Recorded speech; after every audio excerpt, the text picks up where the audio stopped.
Hello, everyone. Thanks for joining us. We're here today with our friend Dana Trent. Dana is a speaker, professor, award-winning author, and minister. A graduate of Duke Divinity School, she teaches world religions and critical thinking at Wake Technical Community College in Raleigh, North Carolina.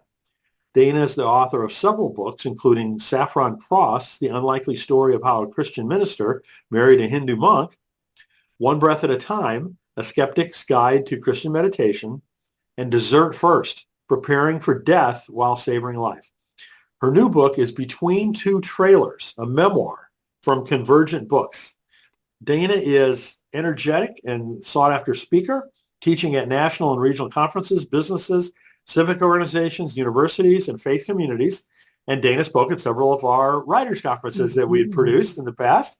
And you can learn more about Dana at jdanatrent.com. So Dana, it's so great to see you again. Congratulations on everything, and thanks for joining us. Oh, thanks so much for having me, Brian. It's great to be here with you. So before we get into everything, is there anything else that you'd like people to know about you than what I kind of touched on there? Oh, that's perfect. Yes, just that I'm so excited for this conversation. Yeah, same here, same here. One thing your book talks about, and we were just talking about, is that you're from Dana, Indiana, Mhm. right? So Right, that's right. uh, Yes, birthplace of Ernie Pyle, World War yes, II correspondent. Yeah, right there at the Illinois border. And you're from Illinois and have lived in Indianapolis, so you're familiar with this region of Indiana and the folks who live there too. yeah, absolutely, absolutely.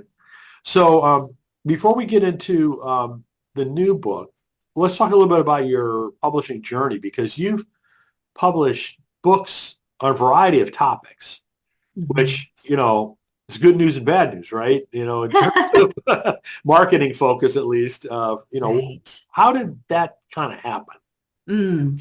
My books are always the lesson plan I need in the moment that I need it. And so I'm a teacher at heart. I love making lesson plans. And so each one of my spiritual books has been the recipe, the student learning outcomes that I needed at the time, the homework that I needed in order to deal with whatever I was coping with in the moment. And so my previous books have been about spiritual practices because in those moments, what I found helpful coping with chronic illness, coping with grief and loss, coping with burnout were spiritual practices. So my first four books have been more prescriptive books about how to help people make a plan for their lives if they are experiencing any of those three huge categories, chronic health conditions, burnout, and grief and loss. Wow. Well, it's been great to see you weave those together, and kind of cross different topics, important topics all, but, not just focused on one, particular need, one particular area. Right. And this memoir, as I mentioned, Between Two Trailers, from Convergent Books, this is an incredible book. And it's an incredible story, which, I didn't even know about your background, this level of detail, certainly when I first met you. Um, but how did the book itself come about? Mm.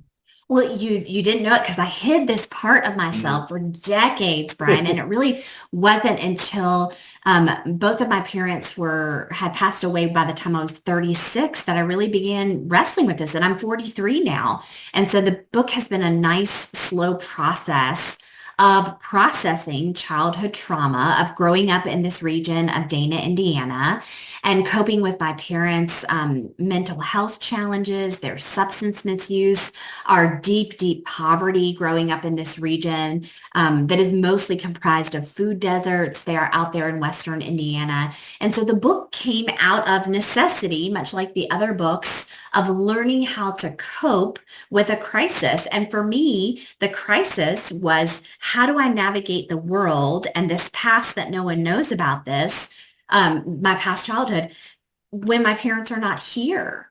And so that's how the book began, sort of little bits and pieces of it. And you and I were even at a writing workshop in 2018.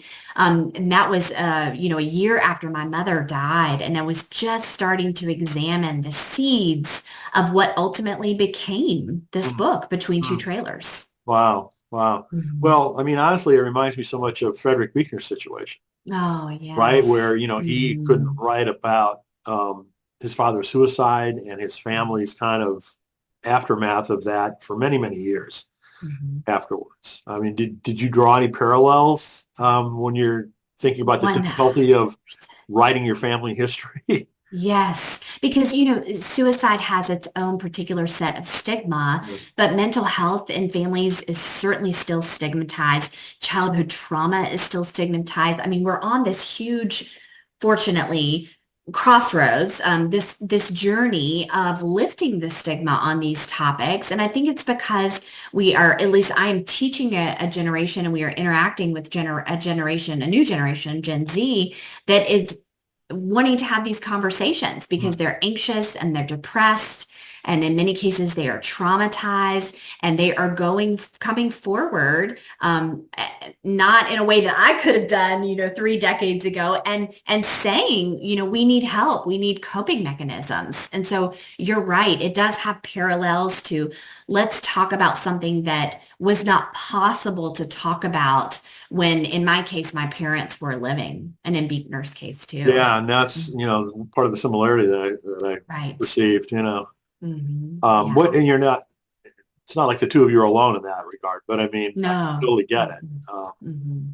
Mhm. So I'd Mhm. like to read this quote from Tina Constable, the EVP and publisher of Convergent. She says, in my 30 years of publishing, rarely have I seen a proposal as promising as this. Out of the dozens of memoir proposals we read each year, Dana's proposal stood out to the entire team for its exceptional writing, compelling storytelling, and riveting family history. Mhm. So that is quite a compliment. Ah, yes, the best, the best. When I read that, I couldn't believe it. I mean, gosh, you can't ask for anything more than that, than the publisher to have such lovely words about your work. It's incredible. Yeah, that was really great to hear. I Mhm. mean, Tina wouldn't say that about just anybody, or any book. Thank you. Thank you. So we also have to talk about our good friend Barbara Brown Taylor, Yes. who wrote the foreword Mhm. to this book, which was, an absolutely wonderful thing. Um, Mhm. in it, she writes, wounds and blessings come in matched pairs, at least if we're willing to wrestle them to the ground. That's not a promise, it's a dare. And the only way to Mhm. find out what happens next is to accept. So is that kind of how you feel about the book? Yes. I didn't know it was going to be so daring to write. And I didn't know that all those wounds were going to bubble up for me in the writing process, but I absolutely have experienced the healing. And I could not have experienced it without uncovering and digging into the pain that I was feeling and that I had been hiding and holding on to for over 30 years, while my parents were living. Wow. Mhm. So a few years ago, you and I worked with Barbara together at the New Writers Workshop before the Wild Goose Festival. Is that the first time you had met Barbara? It is. It Is is. So that, it's thanks to you. oh, Yes. well, thanks to She her, is, but oh my gosh, she's my angel. Thanks to you. You introduced us and then I helped her launch her 2019 book, Holy Envy, when she came here to Raleigh and wanted a conversation partner. And since I teach world religions, she and I sat down at Quail Ridge to launch that book and into the hands of all of the folks in Raleigh. very cool, very cool. Mhm. So here's Barbara's endorsement for the book. Um, if Dana Trent's books were truthful, that would be enough. If they were elegantly written, that would be even better. If they spoke straight to the hearts of her readers, that would make her a writer worth reading. In fact, they are all of these things, encompassing what it means to be human on this earth, making reality more bearable because it is so clearly a reality we share. Between two trailers reminds me of that again. So those are just wonderful compliments Ah, from Barbara, yes. especially a person like Barbara. Oh, I know. I know. I'm pinching myself. I can't believe that, folks are saying these things about the book and the book is getting ready to be birthed into the world. It's really pinch me moments, many of which started back then at that conference where you hosted us in the summer of 2018. It's crazy how things come around, isn't it? I It mean, is. It the is. relationships that we establish, you just never know where they're going to end up, which is Yeah, a miraculous and wonderful thing. it's true. Yeah. I And like to be, that's your gift. That is truly your gift, Brian. It really is. I just want to make sure I well, say that out loud to you because it's true. It's 100% true. well, thank you, but I've just been very blessed with, being able to work with people like you and Barbara. I mean, it's just like, it doesn't get any better. So, um, and I'd like to read one more endorsement. This one's from another good friend, Phil Gully, who's also from Indiana. He says, I have motorcycled nearly every road in Vermilion County, having seen its best and worst, have dipped deeply into the work of its other literary giant, Ernie Pyle, and would rank this stirring memoir in the same rarefied air. So how about that? Wow. I know. You can't ask for anything more than that. A little poor girl from Dana, Indiana. I mean, that's the gold right there. So what would you like people to take away from the book? Mm. My favorite question that I started with when I began writing the book was, how do you go home when home is hard? And the universal themes of home, even though the details of folks' stories are different and all of our childhoods are different, when you walk into a room, Brian, when you and I walk into any room, everyone in that room has an experience of home. And for many of us, there are aspects of home that is hard. And so if we are looking for home and home is hard, how do we find home back in the places where we've been running from? And how do we confront the past without losing ourselves? And so those to me are the truest and key takeaways. If I'm writing a lesson plan for readers of this book, that is what I hope that they will see in its pages and encourage they will be encouraged to ask themselves these hard questions because I do think there is a value of homecoming, even when we take our baggage with us, right? And there is a power of looking to heal from relationships and people who are no longer with us. And so, a lot of us move away from home in order to escape or become better people or find jobs. But I think it's important, especially in a general election year, to think about how do we maintain and reconcile relationships that may be strained because of complicated ideas of home or complicated families. Because when we do that, we can find more happiness in our own lives and we can learn how to cope in healthy ways from past hurts when home was hard. So I'd like to shift gears a little bit and talk about finding your next calling. Mm. You wear several different hats, including teaching and writing books. How did you choose these areas of Mm. vocation? Mm. Well, I was trained at Duke Divinity School as a minister. I became a chaplain after my MDiv. I was a chaplain resident for 1 year, and I was just completely burned out. I worked primarily with dying patients and their families, and that is the basis for Dessert First, my book on grief and loss. And so I knew that I didn't want to be a chaplain. I knew that I was not going to be a pastor because I'm Baptist. I'm ordained Southern Baptist. And so my gender identity is an occupational hazard when it comes to Baptist preaching. And so I was really struggling, Brian. Like I was working at a desk job at Duke University. I was doing some secretary work and then some grant writing and development fundraising work. But I was just so unhappy until I finally realized that my passion when I was a little girl was taking my parents' National Geographics in our dark trailer living room and distributing them on the floor and bossing, we should say, imaginary students to use their textbook, which was their National Geographic magazine, to do homework. And I would teach from an invisible blackboard, teaching them out of the National Geographic magazines. And Wow. right? And so I knew that I wasn't made for a desk job. I knew I wasn't made for a pulpit, every Sunday. And I realized that my calling was teaching. And so the beautiful thing about teaching is that writing works perfectly in tandem with teaching. It's the perfect balance of extroversion and introversion. And so, yeah, so I became a classroom teacher working with community college students. And then writing goes perfectly with that. I could get up early in the mornings and write. I can write in the evenings. I can write on the weekends.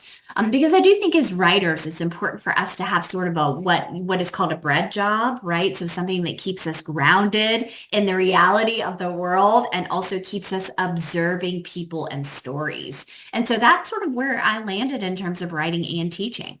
Wow. Wow. So let's talk about discernment. You've been around the block a few times now, and have you reflected much on the processes that you use to make decisions? What paths to take, what choices to make? Mhm. Spiritual practice. Those first four books, that were coping mechanisms for dealing with crises, I still use all of those Hmm. spiritual practices in discernment. Journaling is one of my favorite practices, as is prayer and meditation. And Brian, I'm up every morning about an hour just before dawn. I always make sure I get up in the dark before dawn to do that discernment time. And one doesn't need to be religious or Christian in order to have that sort of quiet time of discernment. But for me, that is how I tune in to myself. And then in my tradition of Christianity, that is how I tune into the triune God to discern what my calling is, to discern my vocation, to discern next steps, next books I need to write, people I need to care for in my life, what my next goal for teaching is, whatever it might be. That quiet time, 1 hour every morning, is my discernment time in my chair in the dark. Some days are filled with tears. Some days are filled with laughter. Right? But I have to have that discernment time each morning. And it's what I call sort of also my self-care scaffolding of making sure that I'm set for the day. And I've oriented my day to God and to spiritual practices, because when I do that, the rest of the day falls into place. Wow. Well, good for you for establishing that discipline. Mm. Oh, it's Seems like it's incredibly necessary. important for you. Oh, it is. It is. Yeah. I wish I was Mhm. such a morning person I could do something like that, but that's not my DNA. No, and I think for a lot of people it's not. And so that's, when it comes to discernment, if it's 5 minutes in the car before you are picking your kid up from carpool, right? I mean, that's quiet time. That's discernment time. I mean, my philosophy is whatever works for folks, and nothing has to be rigid and no routine is permanent, really. Hmm. Hmm. So, as you know, I kind of consider authors as, single person entrepreneurs. I mean, Yeah. whether they like it or not, or whether they view themselves that way or not. What advice do you have for people who are just kind of getting started on that road? Yes.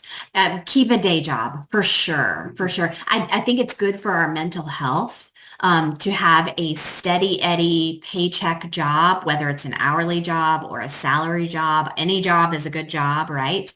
But there is something about the mental freedom of knowing that you have a paycheck coming in from this compartment of your life that will free you up to do your writing and do your practice so that it doesn't have to become an emergency situation where you're putting so much pressure on yourself to make money from writing that it causes anxiety and depression and maybe some mental health challenges or some physical health challenges. So I always, when folks come to me about writing advice, I always say, make sure you have that bread job. It really is more important than you think it is. And here's the bonus, Brian. It keeps you observing. It keeps you interacting with people and noticing the world around you. Because at the end of the day, that is a writer's job. That is our primary vocation as writers, is watching the world around us and making meaning out of what we are observing. That sounds very Beekner-esque. Pay attention, as he would say. Pay attention. Yes. Exactly.